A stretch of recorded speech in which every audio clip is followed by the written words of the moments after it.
খুব সুন্দর একটা কাহিনী আছে। একবার এক ব্যক্তি নিজের অসফলতার জন্য ত্রস্ত হয়ে সময় দেবতার তপস্যা করতে বসলেন।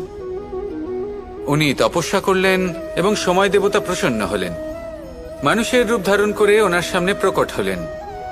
এবার সেই ব্যক্তি ওনাকে জিজ্ঞেস করলেন যে কি এমন আছে যার জন্য আপনি বারবার জয়ী হন আর আমি চিরকাল পরাজিত হয়ে থাকি? কেন এত পরিশ্রম করা সত্ত্বেও আমি সাফল্য লাভ করতে পারি না? তখন সময় দেবতা উত্তর দিলেন যে দিন হোক বা রাত, ঝড় হোক বা ভূমিকম্প, রোদ হোক বা বৃষ্টি হোক, সময়ের সূত্রপাত হোক বা প্রলয়, আমি থামি না, আমি চলতেই থাকি। আর সেই জন্য যিনি থেমে যান তিনি পরাজিত হন আর আমি জয়ী হই। এটাই আমাদের শিখতে হবে। জীবনে সবসময় চলতে থাকুন, কখনো থামবেন না। হ্যাঁ, কিছুক্ষণের জন্য বিরতি নিতে পারেন, বিশ্রাম করার জন্য, নিজেকে আরো সশক্ত করে তোলার জন্য, কিন্তু থেমে যাবেন না।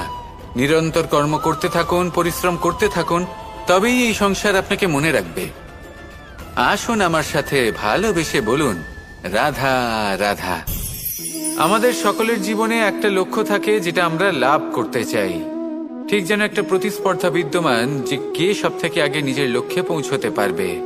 আর সেই জন্য আমরা সকলেই খুব তাড়াতাড়ি এগোতে চেষ্টা করি, বড় এবং দীর্ঘ পদক্ষেপ ফেলি যাতে তাড়াতাড়ি নিজের লক্ষ্যে পৌঁছতে পারি। কিন্তু এক অত্যন্ত গুরুত্বপূর্ণ বিষয় আছে, সবসময় লক্ষ্য সামনে থাকবে না, কখনো কখনো তা খুঁজতে হয়। এই যাত্রা খুব কঠিন হতে পারে।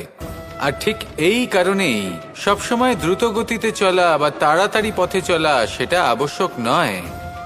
তার থেকেও বেশি গুরুত্বপূর্ণ হলো ভেবেচিন্তে তারপর পথ চলা। যদি ভেবেচিন্তে পদক্ষেপ ফেলেন, চলতে পারেন, তাহলে সেটাই সর্বশ্রেষ্ঠ পদক্ষেপ।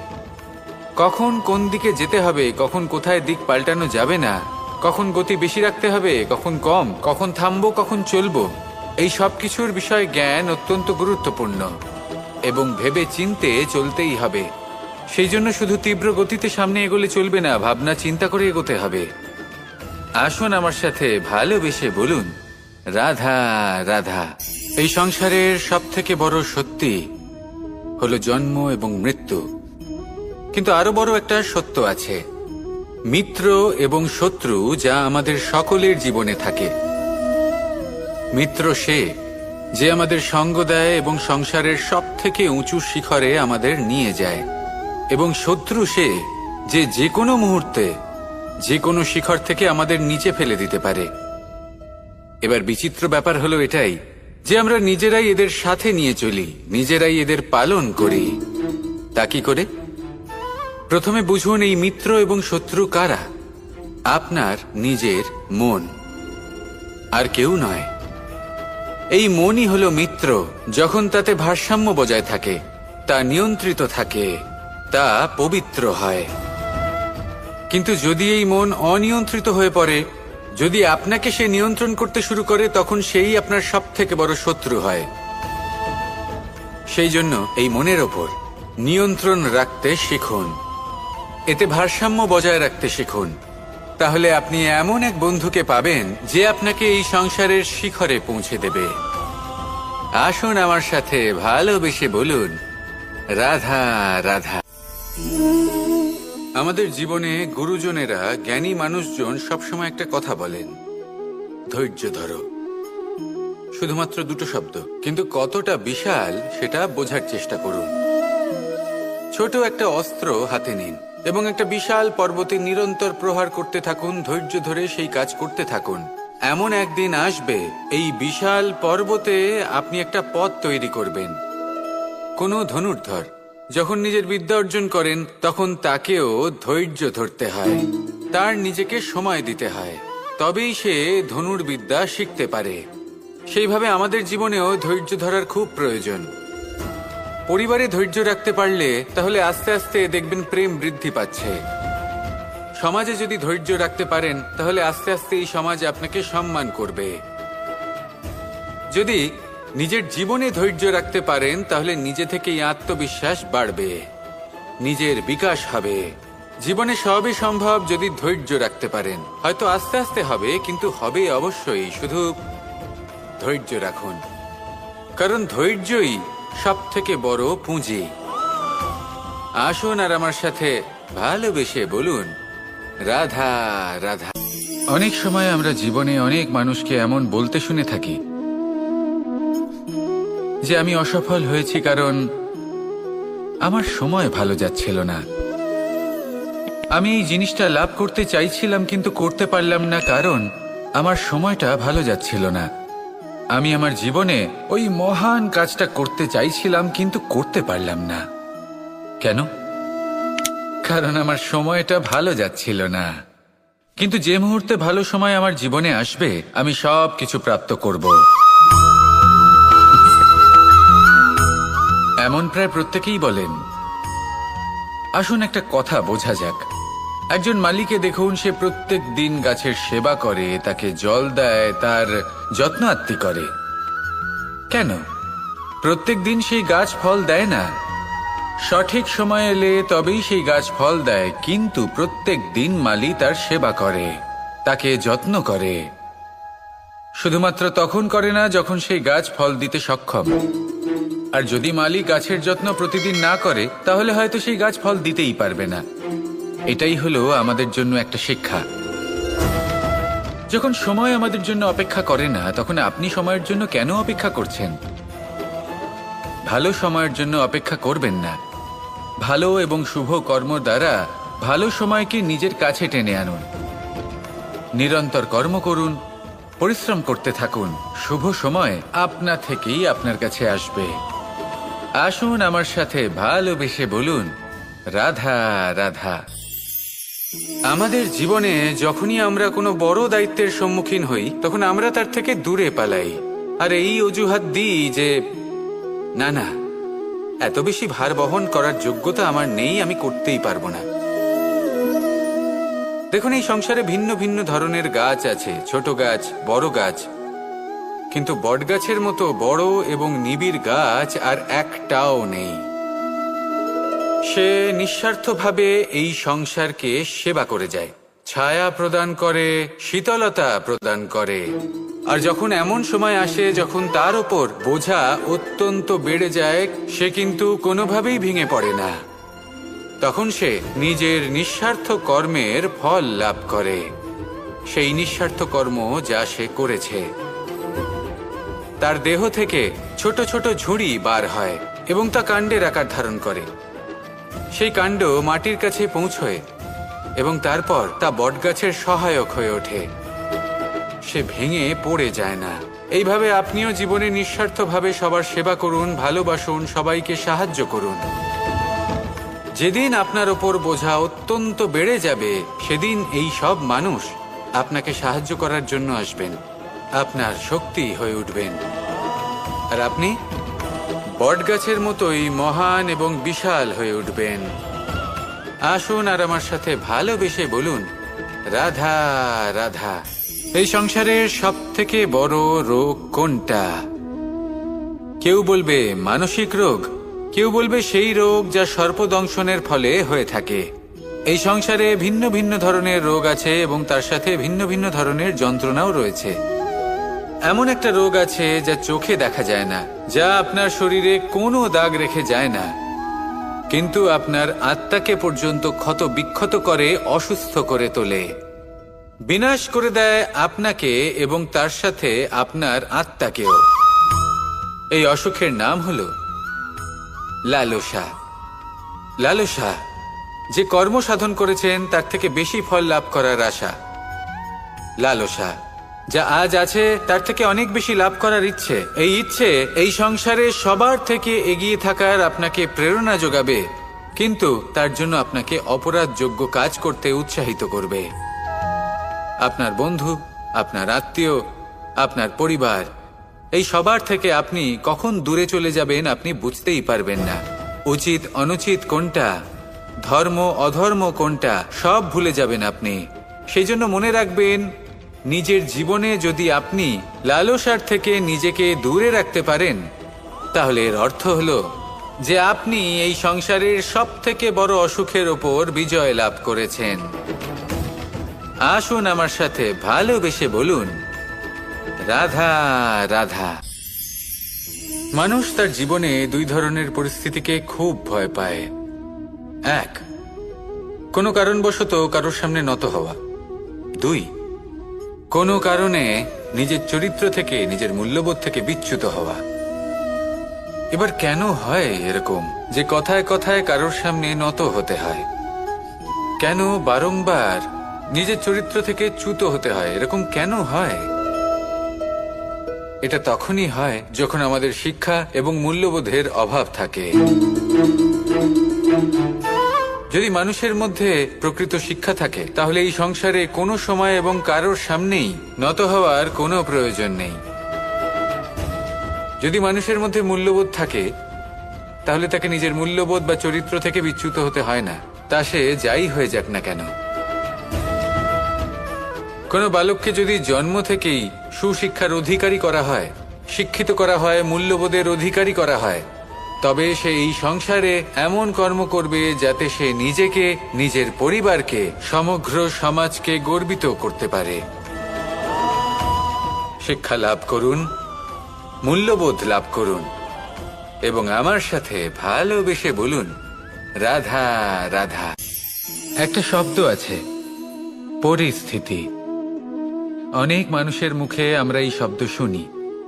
জীবনে যখন অসফল হই, দুঃখ আসে, সংকট আসে, কোনো বিপদ ঘনিয়ে আসে, তখন সমস্ত দোষ আমরা পরিস্থিতির ওপর চাপিয়ে দিই।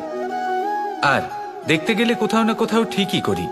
এই পরিস্থিতি প্রত্যেক দিনের মতো পাল্টাতে থাকে, কিন্তু এই দিন, এই রাত, এমন কেউ আছেন যিনি এর ওপরেও নিয়ন্ত্রণ সাধন করেন, আর তিনি হলেন সূর্য।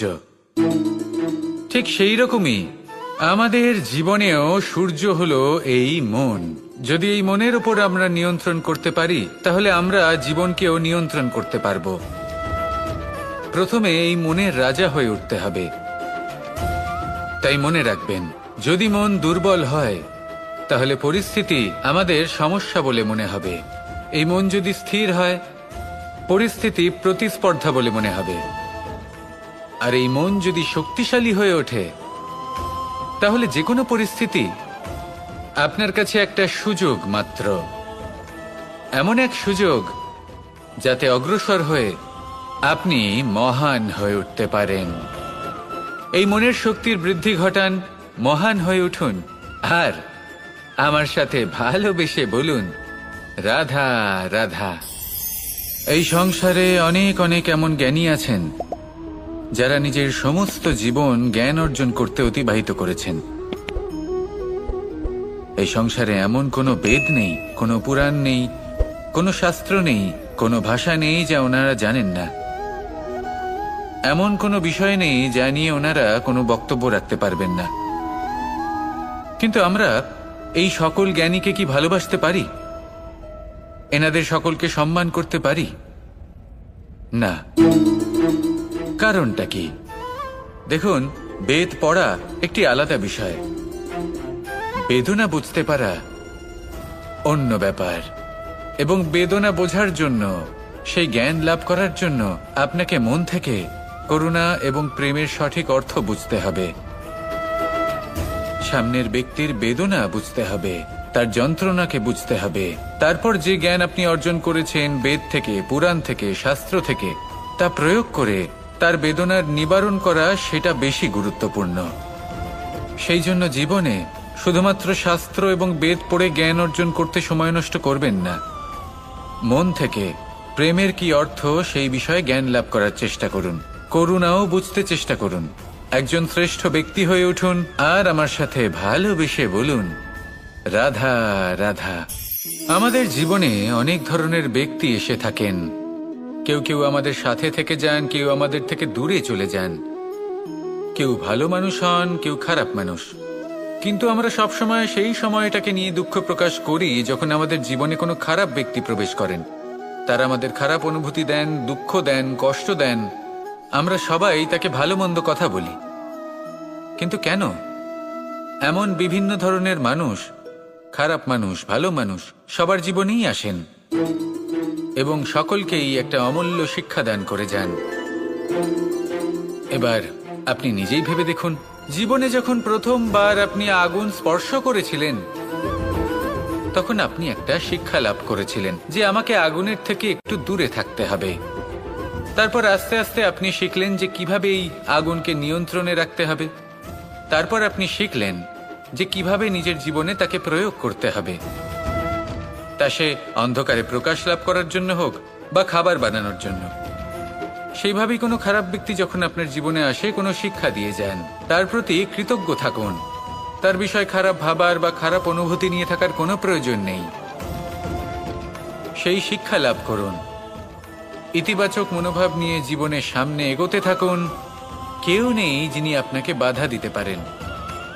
আসুন আমার সাথে ভালোবেসে বলুন, রাধা রাধা। আভূষণ, কার না ভালো লাগে এই আভূষণ? আমরা পরিশ্রম করি, ধন অর্জন করি, আর আভূষণ কিনে থাকি, কখনো নিজের জন্য, কখনো বা তাদের জন্য যাকে আমরা ভালোবাসি, বা তাদের জন্য যাকে আমরা সম্মান করি। হয়তো সেই জন্যই সীতা চূড়ামণি ধারণ করেছিলেন এবং আমি সামন্তকমণি। কিন্তু এটাই কি সেই প্রকৃত আভূষণ যা আপনার মূল্য বৃদ্ধি করে? না।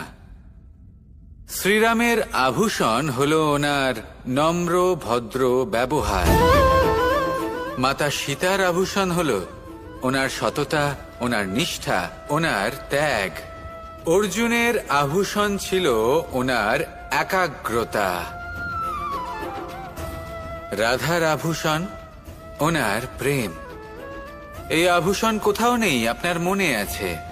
যদি আপনার মনে মিষ্টতা থাকে, তা শান্ত হয়, তাতে সততা থাকে, নিষ্ঠা থাকে এবং প্রেম থাকে, তাহলে আপনার অন্য আর কোনো আভূষণের কোনো প্রয়োজন নেই।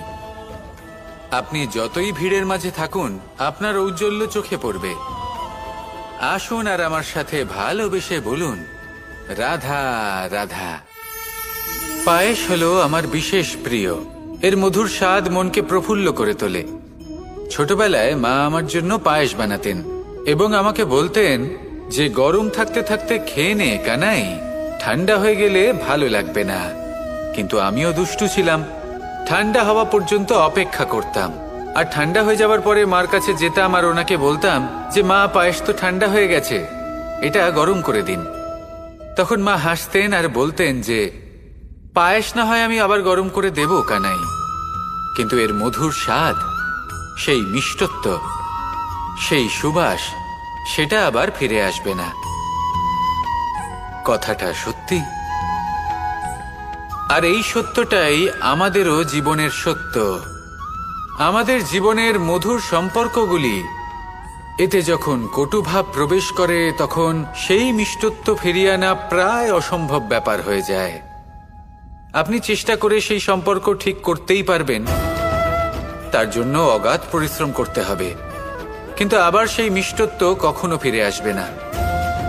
সেই জন্য আপনার জীবনের যে মধুর সম্পর্ক আছে, যতটা সম্ভব চেষ্টা করুন তাতে মিষ্টত্ব বজায় রাখতে। কটুভাব আসতে দেবেন না। আসুন আর আমার সাথে মধুর স্বরে বলুন, রাধা রাধা। শব্দ, শব্দ আসলে কি? শুধুই কয়েকটি অক্ষরের সমষ্টি, নাকি আমাদের বাণী? এই শব্দ এমন এক শক্তি যা কাউকেই নিজের বশবর্তী করে ফেলতে পারে। শব্দ এমন এক অস্ত্র যা কাউকে ক্ষত বিক্ষত করে দিতে পারে।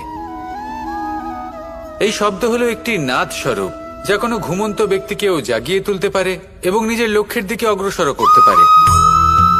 শব্দে এত শক্তি আছে যে কারোর মনে এতটা আঘাত দিতে পারে যে সে হয়তো জীবনে আর কখনো এগোতেই পারল না।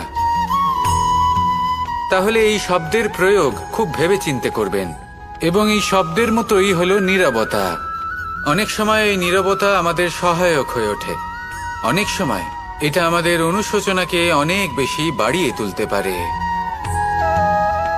ভীষ্ম পিতামহ, অঙ্গরাজ কর্ণ, যখন দ্রৌপদীর বস্ত্রহরণ হচ্ছিল, তখন এনারা নীরব ছিলেন। দুর্যোধনের বিরোধিতা করেননি, ওকে বাধা দেননি। আর তারপর কি হলো সেটা আপনারা সকলে জানেন। দেখতে গেলে নীরবতা চুপ করে থাকা, কিন্তু যদি কোনো দুষ্টের সামনে চুপ করে থাকেন, যদি তার বিরোধিতা না করতে পারেন, তাহলে এই নীরবতাই অনেক বড় পাপের আকার ধারণ করে। মনে রাখবেন আর আমার সাথে ভালোবেসে বলবেন, রাধা রাধা। মহাভারতে অনেক যোদ্ধারা অংশগ্রহণ করেছিলেন। সবাই ছিলেন শ্রেষ্ঠ কুলের। কেউ কেউ ছিলেন বড় বড় রাজ্যের রাজা, কেউ কেউ ছিলেন দেবতার পুত্র। এনারা সবাই অংশ নিয়েছিলেন। এনারা সবাই শ্রেষ্ঠ কুলের, প্রত্যেকে ভালো পরিবেশ পেয়েছেন। কিন্তু সেখানেই অন্যদিকে ছিল বারবারিক, অসুরপুত্র বারবারিক। এবং এই অসুরপুত্র বারবারিকই এই সময় দাঁড়িয়ে ভগবান রূপে স্থাপিত হয়ে আছেন। পুজো করা হয় তাকে। কারণটা কি?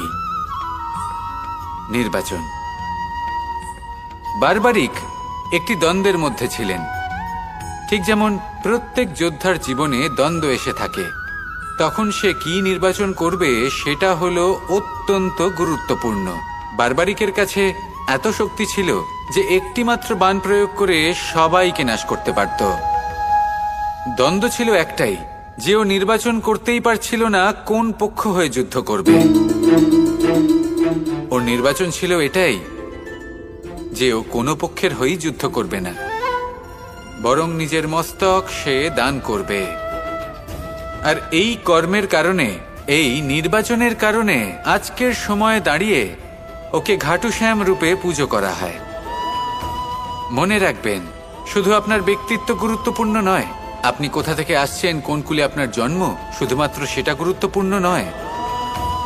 সব থেকে বেশি গুরুত্বপূর্ণ হলো আপনার কর্ম, আপনার নির্বাচন। আসুন আমার সাথে ভালোবেসে বলুন, রাধা রাধা। কখনো কোনো প্রজাপতিকে উড়তে দেখেছেন? কি সুন্দর উড়ে বেড়ায় সে, এক ফুল থেকে অন্য ফুলে, এক পাতা থেকে অন্য পাতার ওপর। কিন্তু সে কিভাবে উড়তে শেখে কখনো ভেবেছেন?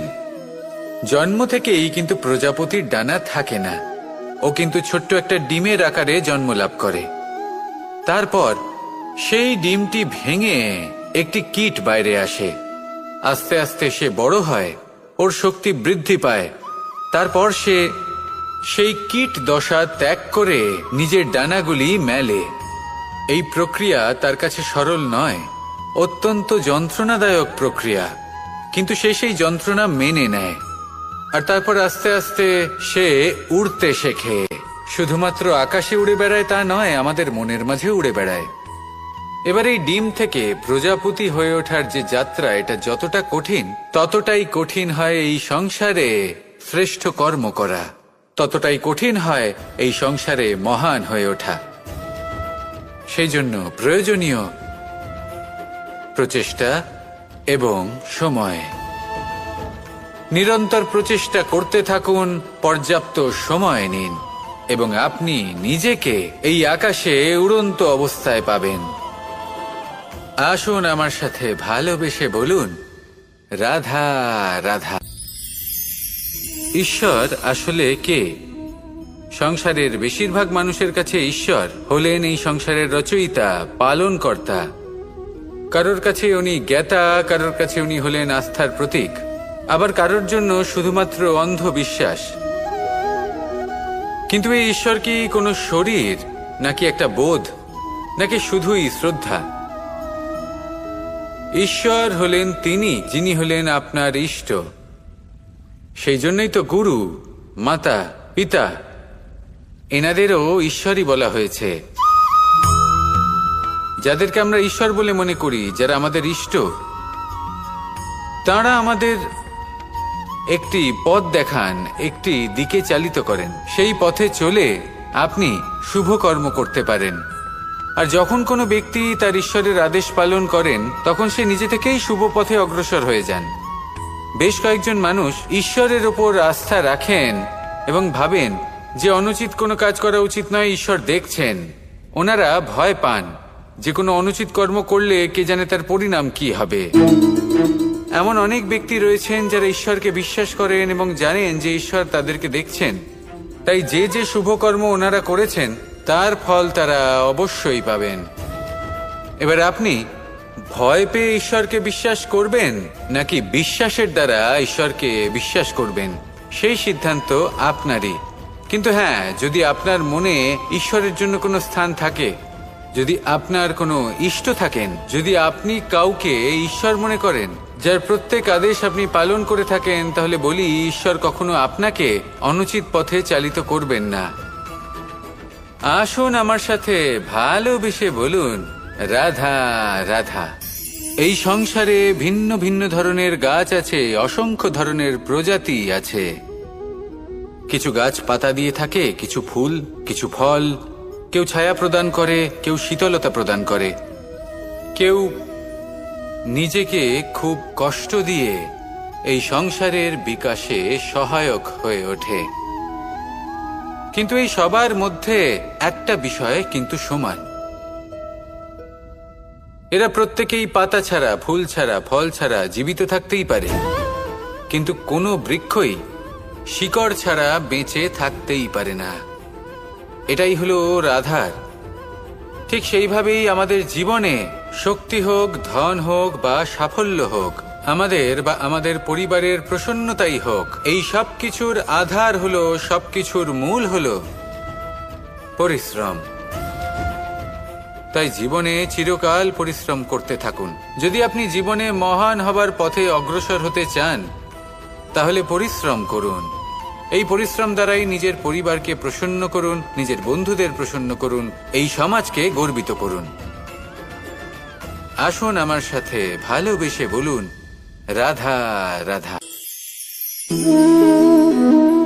একে বালি বলুন, মাটি বলুন বা ধুলো বলুন, এ দিয়ে কত কিছু করা সম্ভব। এ দিয়ে আপনি নিজের বাসস্থান নির্মাণ করতে পারেন, প্রাচীর গড়ে তুলতে পারেন, অট্টালিকা নির্মাণ করতে পারেন। কিন্তু যদি এই বালিকে আপনি মুষ্টিবদ্ধ করে রাখতে চান, তাহলে তা হাত থেকে ফসকে যাবে। আপনি কখনোই একে মুষ্টিবদ্ধ করতে পারবেন না।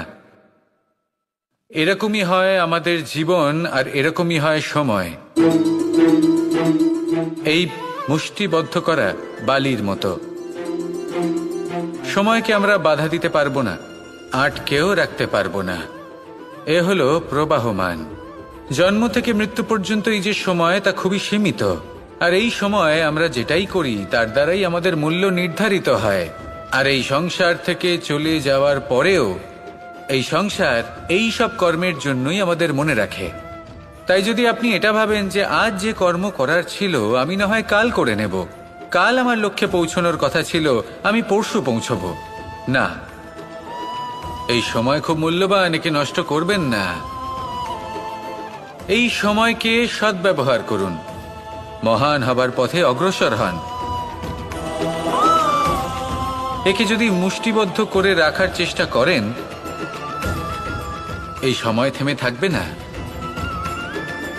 আসুন আমার সাথে ভালোবেসে বলুন, রাধা রাধা।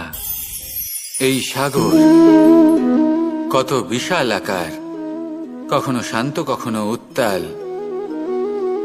কিন্তু এই সাগরকে এত মহান কে করে তুলল? জল। এবার এই জলের যাত্রা দেখুন, সেটা কতটা কঠিন। এই জল সাগরে থাকে, সূর্য ওকে এতটা উত্তপ্ত করে তোলে যে এই জল নিজের অস্তিত্ব হারিয়ে ফেলে এবং বাষ্পে পরিণত হয়ে হাওয়ায় মিলিয়ে যায়। তারপরে আকাশে যায় আর নিজের অস্তিত্ব আবার হারিয়ে ফেলে, মেঘে পরিণত হয়। তারপর এই মেঘ কোথাও গিয়ে কোনো পর্বতে ধাক্কা খায়, তারপর আবার এই জল নিজের অস্তিত্ব হারায়। তারপরে বর্ষার রূপ ধারণ করে তা বর্ষিত হয়, বা কোনো পর্বতের চূড়ায় তার শিখরে বরফের রূপ ধারণ করে। তারপরে এই বর্ষা মাটির দিকে নিজের যাত্রা শুরু করে। এবার মাটিতে ঝরে পড়া এই বর্ষা স্রোতের আকার ধারণ করে এবং আস্তে আস্তে বইতে থাকে।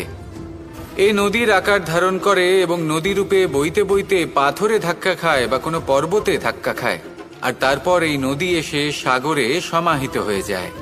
নদীর এই জল আবারও নিজের অস্তিত্ব হারিয়ে ফেলে, কিন্তু এইবার সেই জল নিজেই সাগরে পরিণত হয়। এটা আমাদের সকলের জন্য একটা শিক্ষা যে এই সংসারে জীবন এবং সময়ের এ হলো এক অনন্ত যাত্রা। এই সংসারে যা কিছু আছে তার সূত্রপাত কোথাও একটা হবেই। সেই জন্য মৃত্যু এবং সমাপ্তির চিন্তা ত্যাগ করে দিন, আর যে সূত্রপাত আপনি লাভ করছেন তার আনন্দ উপভোগ করুন। ভেবে দেখুন আপনি কিভাবে শ্রেষ্ঠ কর্ম করতে পারেন যাতে এই সংসার এবং এই সমাজ, এই দুইয়ের মঙ্গল সম্ভব। আসুন আমার সাথে ভালোবেসে বলুন, রাধা রাধা।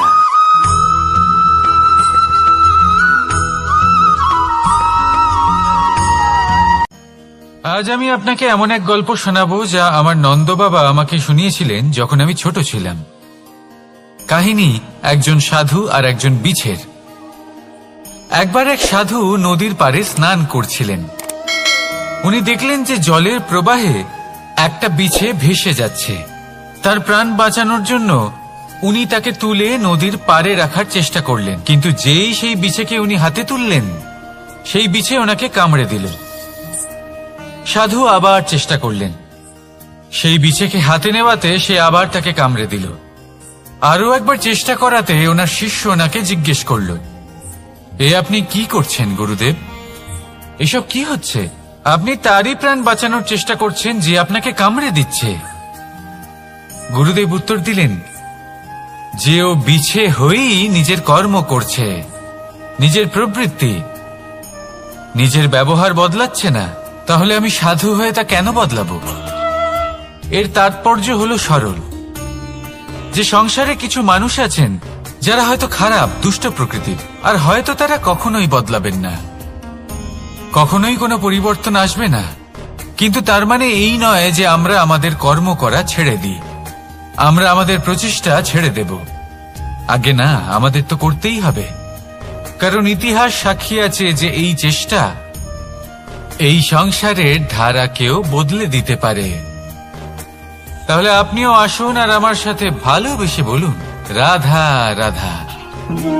মানুষ জীবনে সবসময় শিখরে পৌঁছতে চায়, অনেক উঁচুতে উঠতে চায়, আর তার জন্য তারা কি না করে, পরিকল্পনা করে, ষড়যন্ত্র করে, প্রার্থনা করতে থাকে, আবার কারোর কাছে সাহায্যও চায়। কিন্তু এত কিছু করা সত্ত্বেও অনেক সময় মানুষ শিখরে পৌঁছতে পারে না।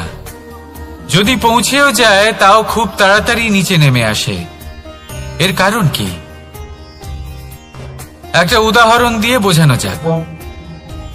এই হলো ময়ূর পেখম, আর এই হলো পাথর। যদি এই পেখমকে হাওয়ায় ছুঁড়ে দিই তবে ও উড়তে থাকে, কিন্তু এই পাথর অতি শীঘ্রই মাটিতে নেমে আসে। এর কারণ কি?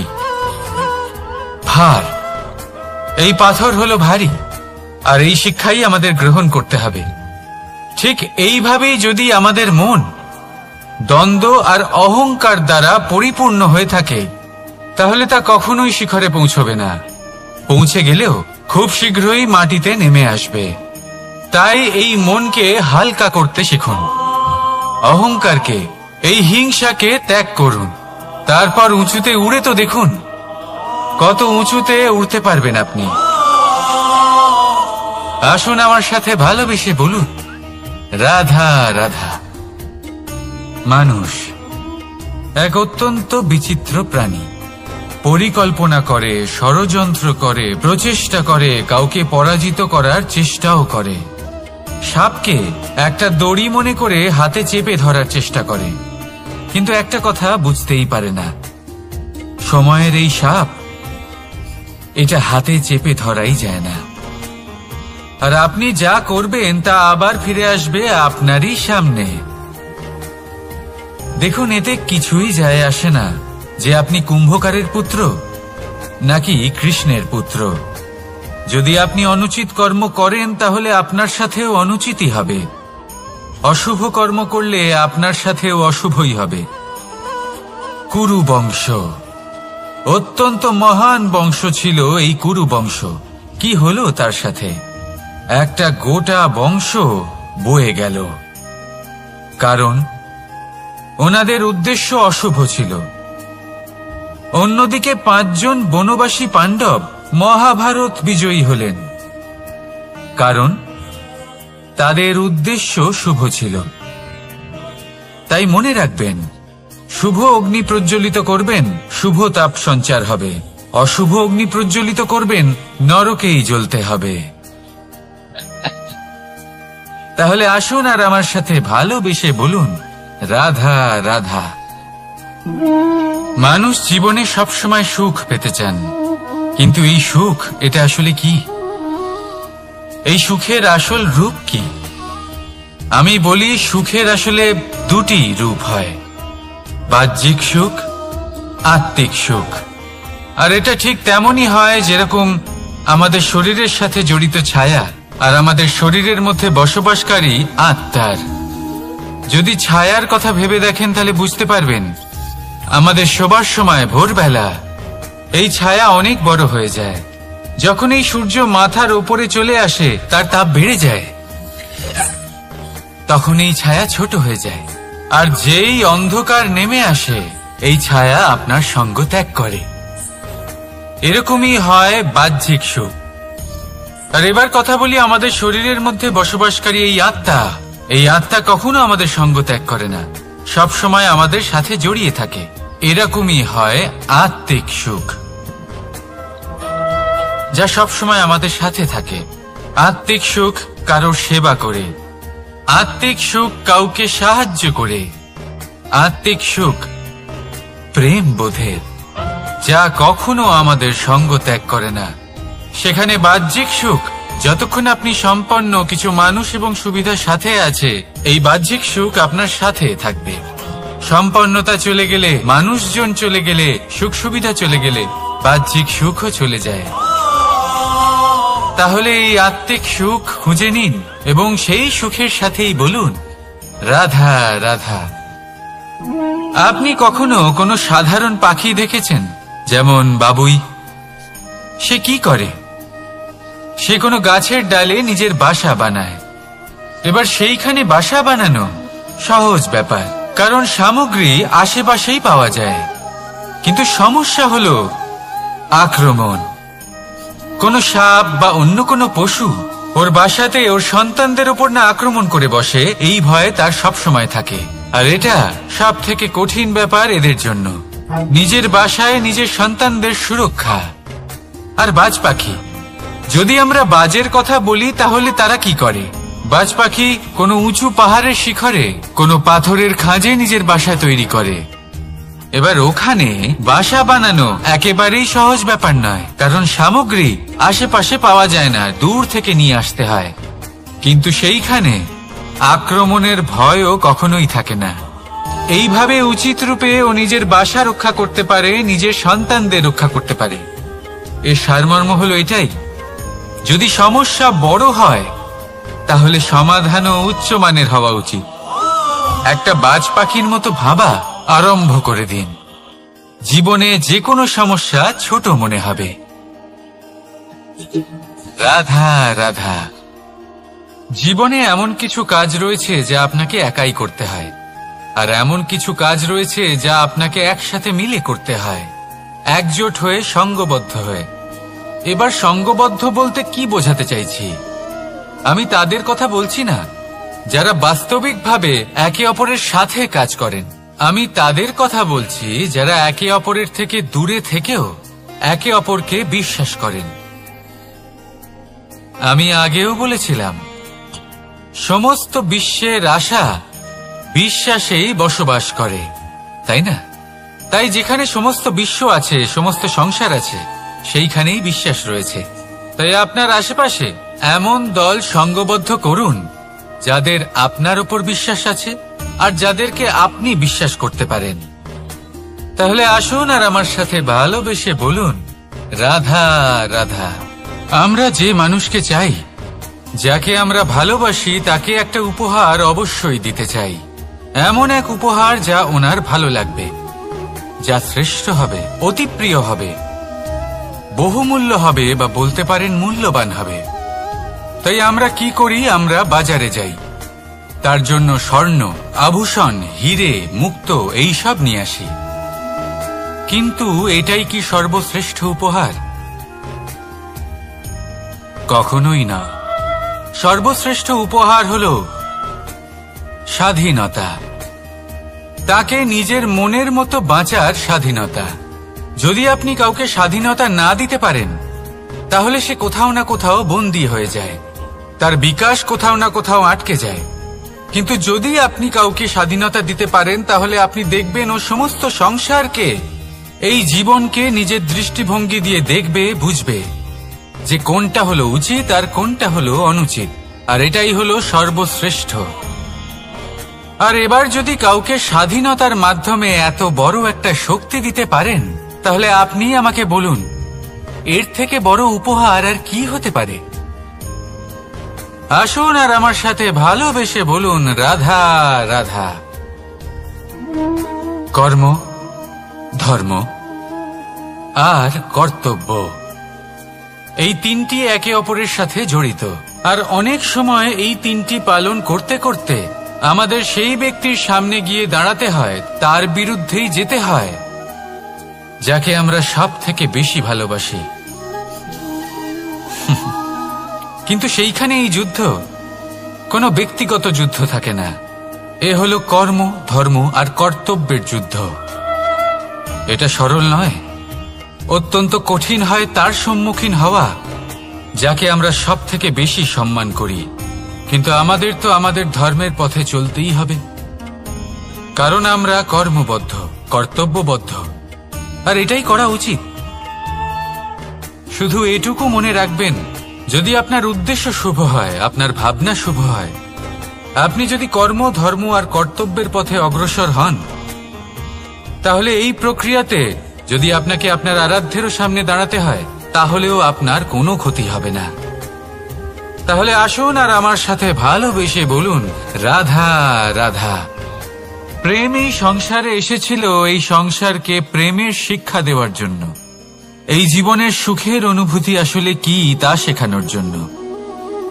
কিন্তু যদি সত্যি কথা বলি তো আমি নিজেই প্রতিদিন প্রেমের নতুন নতুন স্বরূপ দেখতে পাই, প্রেমের একটা নতুন অনুভূতি প্রত্যেক নতুন দিনে। আর তার কারণ হলো এই প্রেম অনন্ত, এ হলো দৈব। প্রেম হলো এই সংসারের সব থেকে বড় ঢাল এবং সব থেকে বড় অস্ত্র। এই প্রেম ছাড়া না কোনো ন্যায় হয় আর না কোনো শাস্ত্র, না জীবন আছে আর না অন্ত। এবার যদি এই প্রেম মনের মধ্যে বাস করতে শুরু করে তাহলে কখনো কোনো সমস্যাই হবে না, আর যদি হয়েও থাকে তাহলে তা স্থায়ী হবে না। এই প্রেম কি না করতে পারে? এই প্রেম সমস্ত সমস্যা মিটিয়ে ফেলতে পারে, আপনার মনের মধ্যে অহংকারকেও বিনাশ করে দিতে পারে, আপনাকে সাক্ষাৎ ঈশ্বরের সাথে দেখা করাতে পারে। তাই প্রেমের দ্বারা প্রয়াস করতে থাকুন এই সংসারের প্রত্যেক মানুষকে, প্রত্যেক বস্তুকে, প্রত্যেক জীব জন্তুকে ভালোবাসবেন। আর এই প্রেমের দ্বারাই বলুন রাধা রাধা। প্রশান্তি জড়িত নিদ্রা মানুষের জীবনের একটা অত্যন্ত গুরুত্বপূর্ণ সুখ এবং প্রয়োজনীয়তাও। দেখতে গেলে এই সংসারের প্রত্যেক পশু পাখি, প্রত্যেক জীব অবশ্যই নিদ্রা প্রাপ্ত করেন, কিন্তু মানুষ, যার মধ্যে বিচার বিবেচনা করার শক্তি অন্যদের থেকে অনেক বেশি, তার কিন্তু ঘুমের কিছু সমস্যা অবশ্যই হয়। কি বলেন? তাই তো। এবার এর কারণ কি? চিন্তা। এবার চিন্তা আমাদের সবার জীবনে আছে। আমরা সকলে জানি যে চিন্তা কখনো আমাদের সাহায্য করে না, তাও আমাদের জীবনে আছে। কেন? চিন্তার মাধ্যমে কি কখনো কোনো সমস্যার সমাধান হয়েছে? অর্থের চিন্তা করলে কি অর্থ লাভ হয়? ভবিষ্যতের চিন্তা করলে কি ভবিষ্যৎ ঠিক হয়ে যায়? স্বাস্থ্যের চিন্তা করলে কি স্বাস্থ্য নিজে থেকেই ঠিক হয়? হয় না। তাহলে এই সব কিছু থেকে আমাদের একটা ছোট্ট শিক্ষা অবশ্যই লাভ করা উচিত। আপনিও আপনার কাঁধ থেকে চিন্তার এই বোঝা নামিয়ে ফেলুন। আর ইচ্ছে, এই সব ইচ্ছে একত্রিত হয়ে আমাদের মনে চিন্তা উৎপন্ন করে। তাই এই চিন্তাগুলিকে ত্যাগ করুন, প্রকৃতির প্রেমের উপর বিশ্বাস রাখুন। মনে রাখবেন, যিনি চিন্তা মুক্ত হবেন তিনি চিতা মুক্ত হবেন। সুখের নিদ্রা প্রাপ্ত করুন আর নিদ্রায় যাবার আগে আমার সাথে ভালোবেসে বলুন, রাধা রাধা। মহাদেব, সেই দেবতা যিনি মহান, যাকে দেবতাদের দেবতা বলা হয়, যিনি হলেন আমার আরাধ্য। কখনো আপনার মনে এই প্রশ্ন এসেছে যে শিবকেই কেন মহাদেব বলা হয়, অন্য কোনো দেবতাকে কেন বলা হয় না? সেই কারণ মহাদেবের মধ্যে, ওনার মধ্যে এমন এক বিশেষ গুণ রয়েছে যা অন্য কারণ নেই। তা হলো নিঃস্বার্থ হয়ে মানুষের সেবা করা। যদি প্রয়োজন পড়ে, যদি সৃষ্টির পথে বিনাশের কালো মেঘ ছেয়ে থাকে, তখন নিজের প্রাণের চিন্তা না করে হলাহল পান করার জন্য প্রস্তুত থাকেন মহাদেব। আর এই অদ্বিতীয় ত্যাগের জন্যই শিবকে মহাদেব বলে ডাকা হয়। এবার যদি কোনো মানুষও নিঃস্বার্থ ভাবনার দ্বারা নিজেকে অর্পণ করে দেয় এই জগতের কল্যাণের জন্য, মানুষের সেবার জন্য, তাহলে তিনিও মহাপুরুষ, মহামানব হতে পারেন। যদি কেউ অভুক্ত থাকেন, তাহলে নিজের থালা থেকে অর্ধেক খাবার তাকে দিয়ে দিন। যদি কেউ অসুস্থ হন, তাহলে তাকে সেবা করার, চিকিৎসা করার চেষ্টা করুন। এই জীবন শুধু নিজের জন্য নয়, অন্যদের প্রতি, সমস্ত সংসারের প্রতি উৎসর্গ করুন। যদি এইসব মানুষ শিখে যান, তাহলে তিনি মহাদেবের পথে অগ্রসর হতে পারেন। যদি মানুষ নিঃস্বার্থ ভাবনার দ্বারা এই সংসারের সেবা করতে শিখে যান, তাহলে তিনি নিশ্চিত রূপে মহামানব অবশ্যই হতে পারবেন। আসুন আমার সাথে ভালোবেসে বলুন, রাধা রাধা। স্বর্ণ, হিরে, মুক্ত, মানিক, এই সব কিছুকে আগে পাথর বলা হতো। তাহলে এমন কি হলো যে এদের রত্ন বলা হয়? আর রত্ন তা বাস্তবে আসলে কি? এটা হলো সেই পাথর যাকে আগে আগুনের তাপ সহ্য করতে হয়েছে, পরখ করা হয়েছে, যাচাই করা হয়েছে, এদের কাটার চেষ্টা করা হয়েছে, কিন্তু তারা কখনোই নষ্ট হয়নি, বরং তারা আরো উদ্ভাসিত হয়েছে, আরো উজ্জ্বল হয়েছে, এই সংসারে আরো প্রকাশ ছড়িয়ে দিয়েছে। সেই জন্য এরা হলো এত অমূল্য, সেই জন্য এরা হলো বহুমূল্য, সেই জন্য এদের রত্ন বলা হয়। এবার মানুষের কাছেও এই নির্বাচনের অধিকার রয়েছে যে আমরা শুধু পাথর হয়ে থাকব নাকি রত্ন হয়ে থাকব। কিভাবে? আমাদের জীবনেও অনেক সমস্যা রয়েছে, বাধা আছে, বিপত্তি আছে। আমরা সেই বাধার তাপে উত্তপ্ত হই, এই সমস্যা আমাদের কাটার চেষ্টা করে। অনেক মানুষ বিভিন্ন পরিস্থিতি আমাদের ভাঙার চেষ্টা করে, কিন্তু আমাদের নষ্ট হলে চলবে না।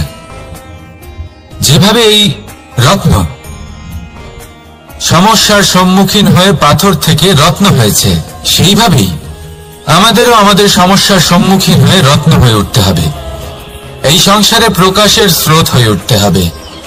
তাহলে এটাই করুন আর আমার সাথে ভালোবেসে বলুন, রাধা রাধা। সংসারে সব থেকে বড় শক্তি আসলে কি? কেউ বলবেন শারীরিক শক্তি, কেউ বলবেন অস্ত্রের শক্তি, কেউ বলবেন জ্ঞানের শক্তি। ঠিক আছে, কিন্তু যদি আমি বলি সংসারের সব থেকে বড় শক্তি হলো শক্তি কোনো এক তথ্যের, আগে হ্যাঁ, তথ্য। এই তথ্য নিজেই কিন্তু খুব শক্তিশালী, অত্যন্ত শক্তিশালী অস্ত্র হলো এই তথ্য।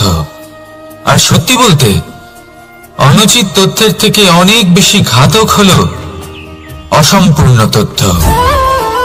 যেরকম আজ শাম্ব রুক্মির সাথে করেছে, ওকে অসম্পূর্ণ তথ্য দিয়েছে, তার ফলে বিনাশ হলো।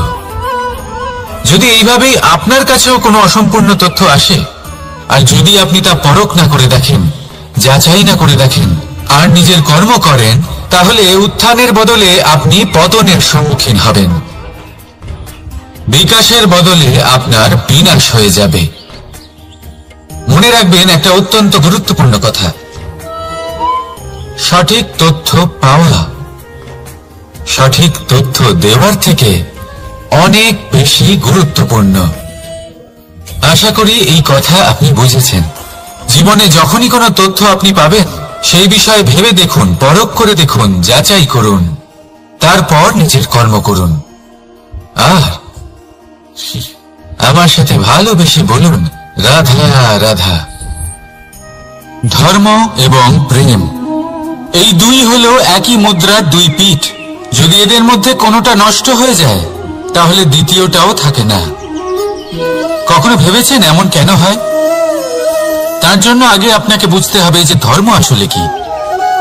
ধর্ম সেটাই যা এই সংসারের প্রত্যেক মানুষকে একে অপরের সাথে সুখ এবং শান্তিতে থাকতে প্রেরণা যোগায়। এই প্রেরণার আধার হলো প্রেম। প্রেম সেটাই যা আপনার মধ্যে অন্য কারোর প্রতি করুণাবোধ জাগিয়ে তোলে, সম্মান জাগিয়ে তোলে।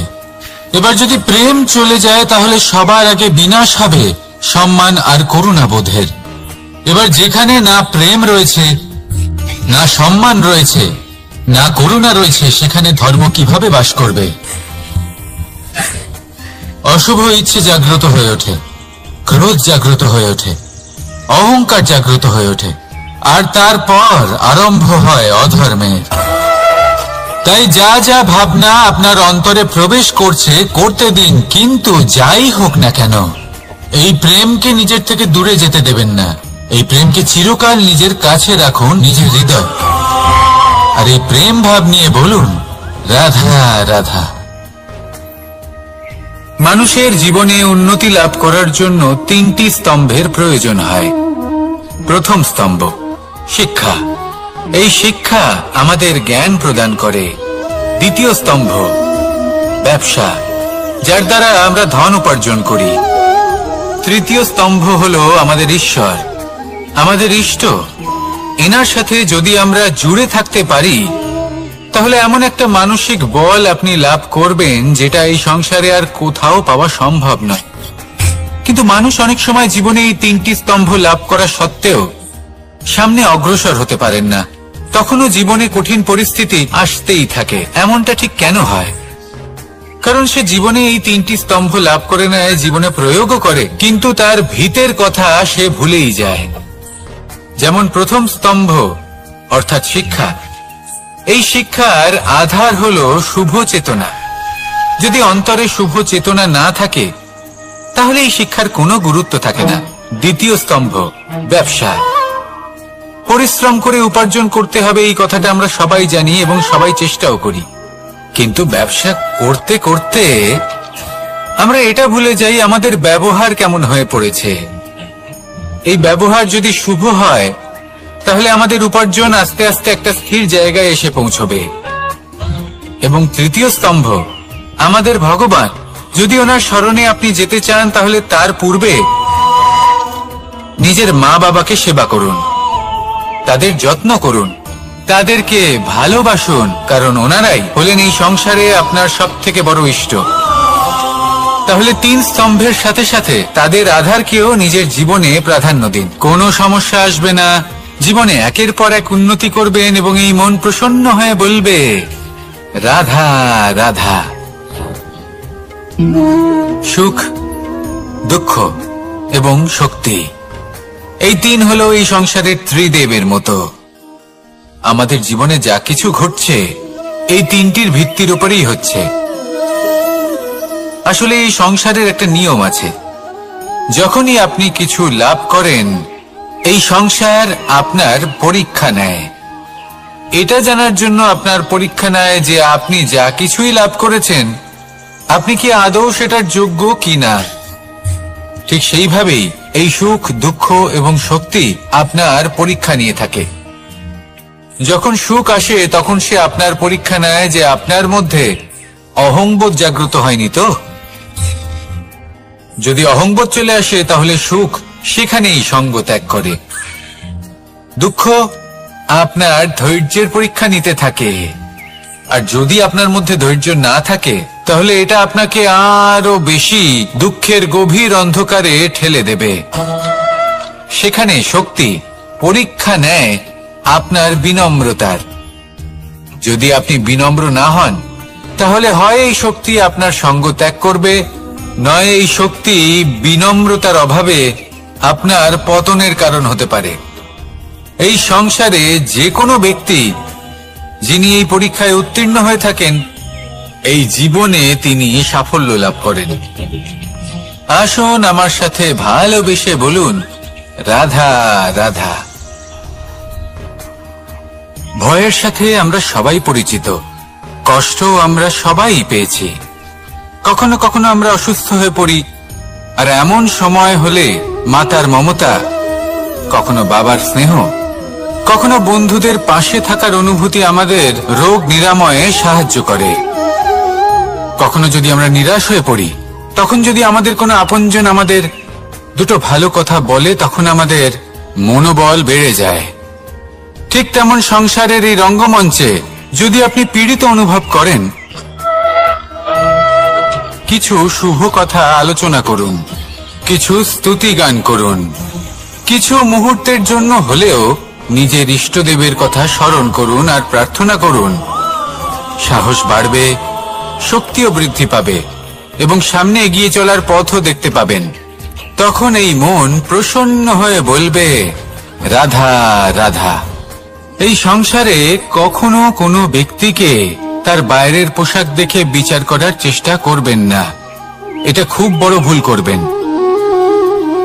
যেমন আমরা জীবনে অনেক সময় এমন করি, ধরুন কোথাও একটা গাছ দেখলাম, খুব বিশাল আকারের একটা গাছ, যেটা মাটির থেকে অনেক উঁচুতে পৌঁছে গেছে, যার বিশাল শাখা আছে। সেগুলো দেখে আমরা ভাবি যে এই গাছে হয়তো কত সুস্বাদু ফল আছে, আমরা সেই গাছের পরিচর্যা করতে থাকি। আবার অন্যদিকে হলো একটি তৃণ, যেটা মাটি থেকে কিছুটা উঁচুতে পৌঁছেছে, কিন্তু সেই তৃণর নিচে, মাটির নিচে অত্যন্ত সুস্বাদু ফল বা সবজি জন্ম নেয়, যা আমাদের স্বাস্থ্যের পক্ষে অত্যন্ত উপকারী। সেই জন্য কখনো আবরণ দেখে কাউকে বিচার করতে চেষ্টা করবেন না। তার বদলে এটা বোঝার চেষ্টা করুন যে আপনার সামনে যে ব্যক্তি আছে বা বস্তু আছে, তার বিশেষত্ব কি। যদি এই বিশেষত্ব বোঝার ক্ষমতা আপনি অর্জন করেন, যদি এই শিল্প আপনি নিজের ভেতরে জাগ্রত করেন, তাহলে এই সংসারে বিশেষত্ব কি সেটা আপনি জানতে পারবেন। আর এই সমস্ত খেলা দৃষ্টি থেকে নয়, দৃষ্টিভঙ্গি থেকে জন্ম নেয়। দৃষ্টিভঙ্গি সবসময় শুভ রাখুন, আর আমার সাথে ভালোবেসে বলুন, রাধা রাধা। লোকে বলে মানুষ নিজের ভবিষ্যৎ জন্ম থেকেই লিখিয়ে আনে, অর্থাৎ এখানে এই কপালে। ভাগ্য দেবতা আমাদের সমস্ত উত্থান, সমস্ত পতনের হিসেব সবটা লিখে দেন। কিন্তু কপালে কেন, পায়ে নয় কেন? যদি পায়ে লেখা হয় তাহলে আমরা পড়তে পারবো, যদি কপালে লেখা হয় আমরা ছাড়া বাকি সবাই পড়তে পারবে। এবারে আমাদের কপাল এখানে তাই প্রতিফলিত হয় যা আমাদের মস্তিষ্কে আছে, আর মস্তিষ্কে থাকে আমাদের ভাবনা। তাই এই ভাবনার ধনাত্মক হওয়া অত্যন্ত জরুরি। এতে বিকাশের জন্য স্থান রাখুন, এতে সবাইকে একসাথে নিয়ে চলার ভাবনা রাখুন, আর বিশ্বাস করুন আপনার মস্তিষ্কের এই ভাবনা সাফল্য রূপে আপনার কপালে অবশ্যই লিখিত হবে, কারণ আপনার ভাবনাই সত্য হয়ে আপনার জীবনে আসে। রাধা রাধা। সময় বড়ই অদ্ভুত, এই সময়, তাই না? দেখতে গেলে এটা একটা অনুভূতি, একটা সংখ্যা, একটা বিষয়। এবারে দেখুন না, সূর্যোদয় সকলের একসাথেই হয়, তাই তো? কারোর আগে কারোর পরে এমন তো হয় না, সবার একসাথেই হয়। আবার সূর্যাস্ত সকলের একসাথেই হয়। এবারে ভাবুন, এই সময় প্রত্যেকের জন্য আলাদা আলাদা। কারোর জন্য এই সময় ভালো, আবার কারোর জন্য এই সময়ই খারাপ। এক্ষুনি এই মুহূর্তে কারোর মুখে সফলতার আলো রয়েছে, আবার কারোর মুখে অসফলতার নিরাশা। এটা কেন? কেন এই সময় কারোর জন্য শ্রেষ্ঠ, আবার কেন তা কাউকে নিরাশ করে? এটার উত্তর হলো আপনার চিন্তা, আপনার কর্ম। যেমন আপনার চিন্তাধারা তেমন আপনার কর্ম, আর তেমনই হবে আপনার এই সময়। আপনি জীবনে সুখ তখনই পাবেন যখন আপনি কারোর মুখে আশার আলো এনে দেবেন। আপনি আনন্দ তখনই পাবেন যখন আপনি কাউকে খুশি করবেন। হ্যাঁ, এটা ঠিক যে কাউকে খুশি করা সব সময় আপনার হাতে নেই, কিন্তু আপনার হাতে এটা অবশ্যই আছে যে আপনি কাউকে দুঃখ না দেন, কাউকে নিরাশ না করেন। আর কোনো ব্যক্তি